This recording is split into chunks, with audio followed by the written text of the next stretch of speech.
নমস্কাৰ ইনফৰ্ম হবৰ আন এটি গুৰুত্বপূৰ্ণ ভিডিঅ'লৈ আপোনালোকক স্বাগতম জনাইছো আশা কৰিছো আপোনালোক ভালে আছে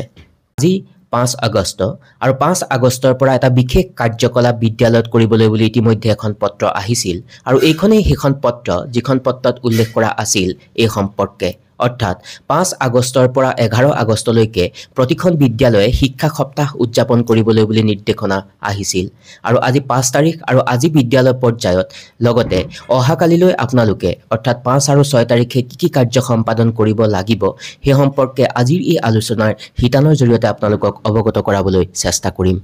উল্লেখ কৰিব খুজিম আজি কিছুদিনৰ পূৰ্বে শিক্ষা সপ্তাহৰ সম্পৰ্কত আটাইকেইটা দিনৰ এক্টিভিটি সম্পৰ্কত এটা ভিডিঅ' উপস্থাপন কৰা হৈছিল তথাপি পুনৰবাৰ উপস্থাপন কৰিবলৈ চেষ্টা কৰিলো কাৰণ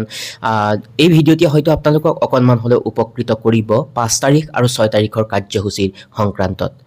প্ৰথমে জানিবলৈ চেষ্টা কৰিব আহক 5 আগষ্ট অৰ্থাৎ আজি আপোনালোকে আপোনালোকৰ বিদ্যালয়ত কি কাৰ্য সম্পাদন কৰিব লাগিব আজি প্ৰথম দিনাখন বিদ্যালয় পৰ্যায়ত টিএলএম ডে হিচাপে উদযাপন কৰিব লাগিব ইয়াৰ প্ৰধান উদ্দেশ্য হ'ল শিক্ষক শিক্ষয়িত্ৰীসকলক স্থানীয় সুলভ যিবিলাক সামগ্ৰী সেই সামগ্ৰীৰে শিক্ষক শিক্ষয়িত্ৰীসকলে যাতে টিএলএম প্ৰস্তুত কৰে যাৰ জৰিয়তে তেওঁলোকে সেই টিএলএম বিলাক প্ৰস্তুত কৰি বিদ্যালয় পাঠদানত ব্যৱহাৰ কৰিব পাৰে সেই উদ্দেশ্যৰে এই টিএলএম ডে অনুষ্ঠিত কৰিবলৈ বুলি কোৱা হৈছে এই টিএলএম ডেৰ অধীনত আপোনালোকে আপোনালোকৰ বিদ্যালয়ত বিভিন্ন ধৰণৰ কাৰ্য সম্পাদন কৰিব পাৰে যেনেকৈ যদি কবলৈ যোৱা যায় মণ্ডল পৰ্যায়ত টিএলএম এক্সিবিশনো অনুষ্ঠিত কৰিব পাৰে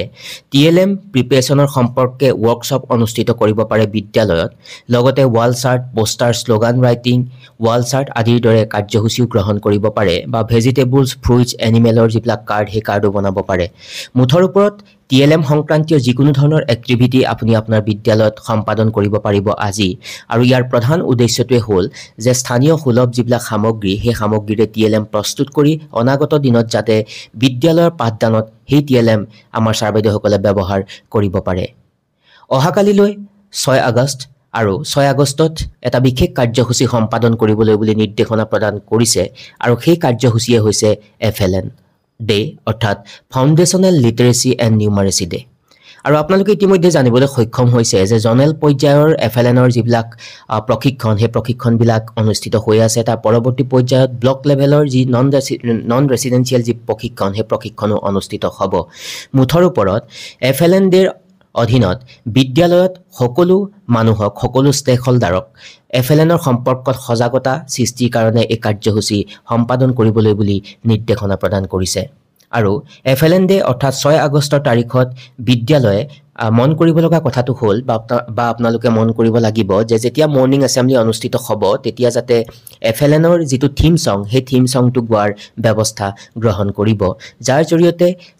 ছাত্ৰ ছাত্ৰীসকলে এফএলএনৰ সংক্ৰান্তত সচেতনতা তেওঁলোকৰ বৃদ্ধি হ'ব ইয়াৰ উপৰিও সকলো মাতৃগোট বিদ্যালয় পৰিচালনা সমিতি কমিউনিটি মেম্বাৰসকলৰ সহযোগতো এই কাৰ্য বিদ্যালয় সম্পাদন কৰিব পাৰে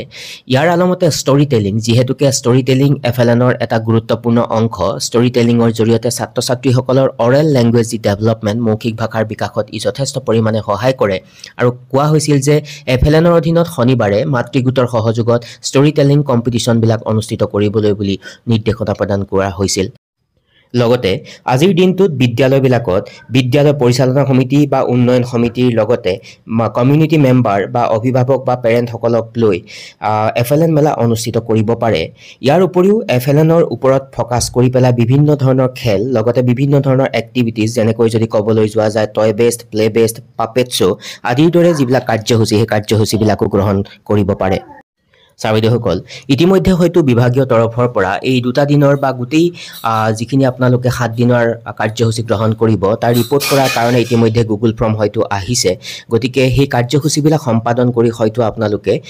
উদ্ধতম বিভাগলৈ এই এক্টিভিটিবিলাকৰ ৰিপৰ্ট দাখিল কৰিব লাগিব গতিকে যদিও বিষয়টো আগতে মই উপস্থাপন কৰিছিলোঁ তথাপিও 5 তাৰিখ আৰু 6 তাৰিখে এই শিক্ষা সপ্তাহৰ অধীনত আপোনালোকে বিদ্যালয়ত কি কাৰ্য সম্পাদন কৰিব পুনৰবাৰ আপোনালোকৰ যাতে সুবিধা হয় সেই উদ্দেশ্য আগত ৰাখি মই পুনৰবাৰ উপস্থাপন কৰিবলৈ চেষ্টা কৰিলোঁ আৰু আশা কৰিছোঁ আজিৰ এই আলোচ্য হিতানে আপোনালোকক উপকৃত কৰিব আৰু বিষয়টো যিহেতু অতি গুৰুত্বপূৰ্ণ সেই উদ্দেশ্য আগত ৰাখি সকলো ছাৰবাইদেউসকলে যাতে বিষয়টো ভালকৈ জানিবলৈ সক্ষম হয় আৰু যিয়ে নেকি তেওঁলোকক অকণমান হ'লেও উপকাৰ কৰিব হয়তো সেই কাৰণে যদি সম্ভৱ হয় আগলৈকে শ্বেয়াৰ কৰিব